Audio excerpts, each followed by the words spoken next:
থেকে বের করে দিয়েছে। কেন বাবা আপনাকে ঘর থেকে বের করে দিয়েছে? আপনার কয়টা ছেলে? আমার 3টি ছেলে বাবা। আপনার ছেলেরা কে কি করে আমাকে একটু বলবেন? আমার এক ছেলেকে খুব কষ্ট করে ডাক্তার বানিয়েছি, আর এক ছেলেকে মাস্টার বানিয়েছি, আর এক ছেলে এখন খুব ছোট, সে খুব বদমাইশ, পড়াশোনা করে না, বাড়িতে সর্বদা উৎপাত করে। আমার ছেলেরা আমাকে কোনো মতেই সহ্য করতে পারে না বাবা, তাই তারা আমাকে বাড়ি থেকে বের করে দিয়েছে। আপনি আপনার ছেলেদের জেনারেল বাংলা ইংরেজি পড়িয়েছেন, কিন্তু তাদেরকে অ্যারাবিক নলেজ পড়াননি কেন বাবা? না বাবা, আমি আমার ছেলেদের অ্যারাবিক নলেজ তথা কুরআন হাদিস শিখতে দিইনি, আমি ওদেরকে ডাক্তার মাস্টার বানিয়েছি। আপনি যদি আপনার ছেলেদের ডাক্তার মাস্টার শেখানোর সাথে সাথে দিন ইসলাম শরিয়তের সাথে হুকুম আহকাম শিক্ষা দিতেন, তাহলে আজকে আপনার এই শেষ বয়সে কড়া রোদ্রের তাপে আপনাকে ঘর থেকে বের করে দিত না। ভুল কাজ আবার আমি করি, আলো ছায়ায় বসে মাদ্রাসায় পড়ে জীবনটা বেকার করে ফেলবে। না তো সে সংসার চালাতে পারবে, না তো সে কাজ কাম করতে পারবে, না সে বাপ মায়ের ভাত জ্বলাতে পারবে, অবশেষে না খেতে পারে মারা যাবে। আচ্ছা চাচা, আপনি একটা প্রমাণ দিয়ে দেখাতে পারবেন যে একজন আলেম হয়েছে তার খাওয়া দাওয়া হয় না বা কপালে আহার জোটে না? এটা আপনার একটা ভুল ধারণা। এই দেখুন, আমার ছেলেটাকে আমি মক্তবে সকালে জুম্মা মসজিদ পড়িয়েছি, তারপর ছেলেকে আলিয়া বিশ্ববিদ্যালয়ে পড়াশোনা করিয়ে পাস করিয়েছি। এখন সে একটা বড় মাদ্রাসায় চাকরি করে, মাসে 18,000 টাকা মাইনে পায়। আপনার আলেমদের প্রতি ধারণা মারাত্মক ভুল ধারণা। আচ্ছা, তাই তো আমার এই ধারণাটা সত্যি ভুল। আর যদি তা না করতাম, আমার ছেলেদের আমি আলেম বানাতাম, তাহলে আমার কাজ এই অবস্থা হতো না, সত্যি হতো না। তাহলে তারা দিন ধর্মে অটল থাকতো, বাপ মায়ের কদর করতো। আমিও তো দিন ধর্মের সম্পর্কে অনেক কিছুই জানি না। তা তুমি তোমার ছেলেকে আলেম বানিয়েছো, তার থেকে তুমি কি ফলাফল পেয়েছো? আমার ছেলে আমাকে প্রতিদিন 1 ঘন্টা করে তালিম করে। এর ফলে আমি অনেক ছোট ছোট মশলা ও মাসাইল শিখেছি, অনেক ছোট ছোট সূরা শিখেছি, নামাজের আদব কায়দা শিখেছি, যে নামাজ জান্নাতের চাবি সহিহ করতে পেরেছি। আচ্ছা চাচা, আপনি নামাজ সম্পর্কে কতটা জানেন? নামাজের আদব কায়দা বা সূরা আমার জানা নেই। আমি যেটুকু নামাজ পড়ি অন্যের দেখে দেখে পড়ি।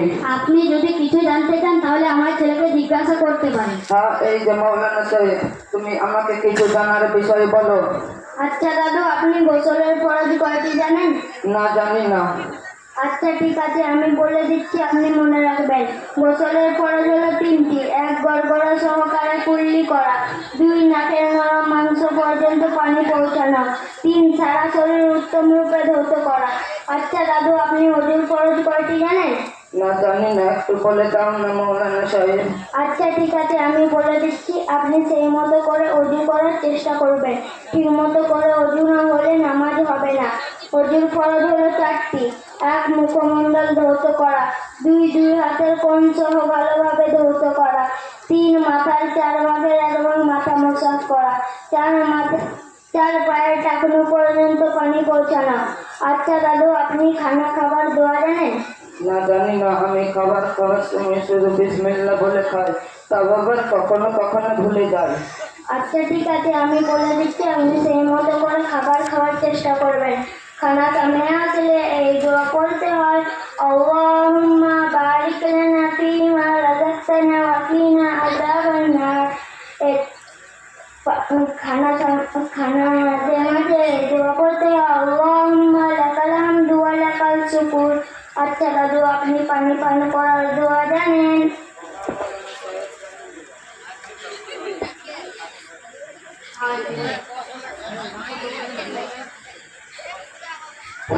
না মাওলানা সাহেব, জানিনি।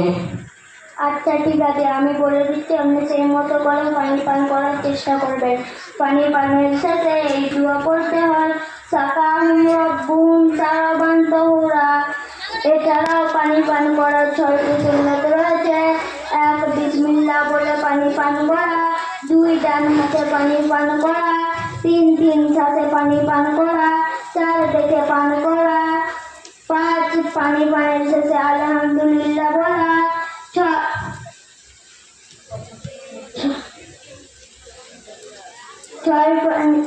3 শ্বাসে পানি পান করা। আচ্ছা দাদু, আপনি বাথরুমে প্রবেশের দোয়া জানেন? না মৌলানা সাহেব, জানি না আমি। আচ্ছা ঠিক আছে, আমি বলে দিচ্ছি, আপনি স্মরণ রাখার চেষ্টা করবেন। বাথরুমে প্রবেশের সময় এই দোয়া পড়তে হয়, আল্লাহুম্মা ইন্নী আউযু বিকা মিনাল খুবুসি ওয়াল খুবাইস। এবং বের হওয়ার সময় এই দোয়া পড়তে হয়, আল্লাহুম্মা গুফরানাকা আলহামদুলিল্লাহিল্লাযী আযহাবা আন্নিল আযা ওয়া ফানি। শুনে আমার মন ভরে গেল। ইসলামের তারিকা আমার অনেকেই অজানা ছিল, প্রাথমিক অনেক কিছু জানতে পারে। আমি খুব খুশি। বাবার দিকে তাকিয়ে, তুমি তোমার ছেলের কাছ থেকে অনেক কিছু শিখিয়েছো, তা তোমার আমাকে কিছু বলে শোনাও না। হ্যাঁ নিশ্চয়, আপনি শুনুন। বিসমিল্লাহির রহমানির রহিম। আমি শুরু করছি আল্লাহর নামে। আলহামদুলিল্লাহি রাব্বিল আলামিন। সমস্ত প্রশংসা আল্লাহর জন্য, যিনি সৃষ্টিকুলের রব। আর রহমানির রহিম, যিনি পরম করুণাময় ও অতি দয়ালু। মালিক ইয়াউমিদ্দিন, যিনি বিচার দিনের মালিক। ইয়্যাকা না'বুদু ওয়া ইয়্যাকা নাস্তাঈন। আমরা কেবল আপনার ইবাদত করি, কেবল মাত্র আপনার কাছে সাহায্য চাই। ইহদিনাস সিরাতাল মুস্তাকিম, আমাদেরকে সরল ও সঠিক পথ দেখান। সিরাতাল্লাযীনা আন'আমতা আলাইহিম, তাদের পথ যাদের উপর আপনি অনুগ্রহ করেছেন। গায়রিল মাগযুবি আলাইহিম ওয়ালাদ-দাল্লিন, তাদের পথ নয় যাদের উপর আপনার গজব বর্ষিত হয়েছে।